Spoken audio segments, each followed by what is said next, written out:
Hello, I'm here on Church Street on this busy, loud at times, Sunday afternoon. Rishi Sunak has announced the next general election will be sometime after July, which is not that far off, okay sir, which is not that far off. So it gives people now here in Liverpool time to think long and hard as to who they're going to vote for. Yes, I understand it's not that simple. You need to find a candidate opposed to further cultural change of our glorious city. One that's reliable, you believe you can trust. Yes, I know, easier said than done, but unfortunately, it's going to have to be done, because if it's not done, we're going to lose our unique Scouse traditions and cultural identity and everything else that comes with being a Scouser. So it's important that we get an MP or MPs elected opposed to further cultural change of our glorious city, right? Because, like I've said, those in power, and if Labour win the next general election, the same is going to continue. Cultural transformation will continue to sweep right across the city, which it's doing now. A cloud of cultural mist will descend over all the city, as opposed to just Kensington and Fairfield and Toppersmith Down Road and many other places. The whole city will be earmarked for cultural change, which it is now. We have to oppose this, because if we don't, as I said, we're going to lose our unique Scouse ways, beliefs, values, culture, and everything that comes with being a Scouser, right? That's what this is about, ladies and gentlemen. This is our city, right? It belongs to our children and grandchildren. We must pass the Scouse inheritance down to them, right? Not the new arrivals' children or grandchildren. It has to go to ours. And like I've said before, if anyone believes the new arrivals are sitting in front of the TV with their feet up, saying, lovely people, these Scousers, we must honour their kindness and hospitality and make sure the inheritance is passed down to their children and grandchildren, and not our children and grandchildren. Do you really believe they'd be sitting there in front of the TV saying or thinking that? I don't think so, right? Because that's not how things work, right? You just follow history and you'll see how things work. When one group dominates another, it takes from what that group originally had. That's how it works. That's what happens, you know. So it's important, right, that you find a candidate opposed to any further cultural change of our glorious city. Otherwise, we're going to lose that unique Scouse heritage, culture, ways, beliefs, values, traditions that can't be replaced. Like I've said before, and I'll say again, once it's changed, it can't be changed back, ladies and gentlemen.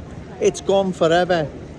That is just, it's just unimaginable, that it's just unthinkable, something like that happening. But don't say it can't happen, because it has happened. It's happened to London. It's happened to many other major towns and cities across the country, where they took their eye off the ball, didn't have a Joe Owens in their corner, and the rest is history. As I've said before, London is the typical example. No more Cockney sparrows fly over London. It's been changed. Yeah, Big Ben's still there. That shower's still there in a House of Parliament, and Charlie's still in Buckingham Palace, but it's not London by any stretch of the imagination, and you know it's not, right? You, Ian Bain, every time you've visited, you've went to watch Liverpool playing at Wembley in the Borough of Brent, you have witnessed cultural change. Yeah, you want the same to happen to our beloved Liverpool. Why? I don't understand it. Why do you want that to happen to our city? Why do you want the change that's transformed the Borough of Brent into a completely different place than its original Cockney inhabitants once lived? Why would you want the same to happen to our city? I don't understand it. I can't get my head around it. It's baffling to me. It's alien to me, right? Like I've said before, a few new arrivals, that's not a problem. They embrace the Scouse fam. Great. No one would be against that. But that's not what's happening. Are those in Kensington and Fairfield embracing the Scouse fam? No, they're not. Right? They're imposing their own ways, beliefs, values, standard, culture, right, on what's left of a Scouse community in its ways, values, culture, right? is there to see. It's evident for all to see. It's not Joe Owens making this up. It's not Joe Owens exaggerating, right? I wish I was. It's not. That community has been changed. Anyone that says it hasn't, either needs to go to Specsavers or get out a bit more, right? So the general election sometime after July. Will Joe Owens be standing in Wavertree? Well, let's wait and see, right? Let's just wait and see what happens. A lot can happen from now till the next general election. You'd be surprised. So, other than Joe Owens, because I can't stand everywhere, hopefully there'll be candidates similar to myself, hopefully, that oppose any further cultural change of our glorious city. You have to give them your vote. If there isn't, sorry, get a bit busy now, right? If you can't, then that's unfortunate. You just got to pick the lesser of the two evils, I suppose.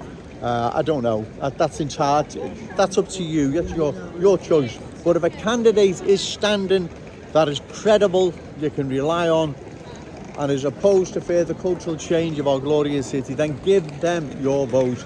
Sorry for repeating myself, ladies and gentlemen, but this is of the utmost importance, urgency, that we get someone elected to Parliament that stands for the people of Liverpool. The vast majority of people in this city do not want further cultural change. They don't, right? You know they don't, right? They don't want further cultural change. So, come the next general election, hopefully in your constituency there's a candidate standing, like I've said, opposed to further cultural change, and give them your vote, because that's the only way you're going to change things. You can march, you can have demos, you can have petitions, you can do all that stuff. It's not going to change anything. 1 million people marched to stop the Iraq war. Did it stop it? No. Exactly. You've got to vote those out who are responsible for what is being done to our glorious city. That's what we have to do. You have to get behind a candidate or a credible party who's fielding a good candidate and give them your vote. If there are people in the city who feel the same as Joe Owens and believe they could, they're willing to stand in the general election and they'd be a good MP, and they're against further cultural change of our glorious city, then stand, right? That is the way to do this. People who've lived in these communities most of their lives are respected in those communities. They're known, they're liked. Start thinking seriously now about standing as a candidate in your constituency opposed to further cultural change of our glorious city.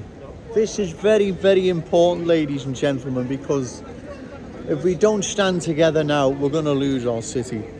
I wouldn't be down here, right, nearly every day or most days doing what I do if I didn't think it was of the utmost importance and urgency. It is, right? We have seen what's happened to London. That is a typical example. That you can't get a better example than London, right? And there are many other places, Leicester and Manchester now even, and Birmingham and West Midlands and wherever. So it will happen. The transformation will take place. Our city will be changed, and that unique Scouseness will be changed and replaced for good forever. And like I've said, that's just totally unthinkable. It's not an option. We have to stop this. The politicians in power are not going to stop it. They're not going to raise a word against it, let alone stop it.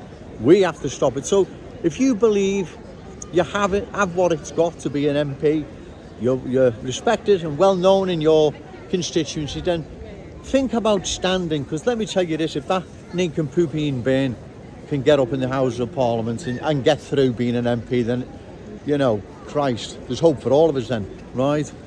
How he got selected as an MP, I'll never know. Christ, you can't even speak properly, you know. But anyway, that's another matter. But he's another one, refugees welcome. He doesn't care. He doesn't care about the long-term future of our country. He just cares about himself. Okay, sir, you're okay? He just thinks about himself.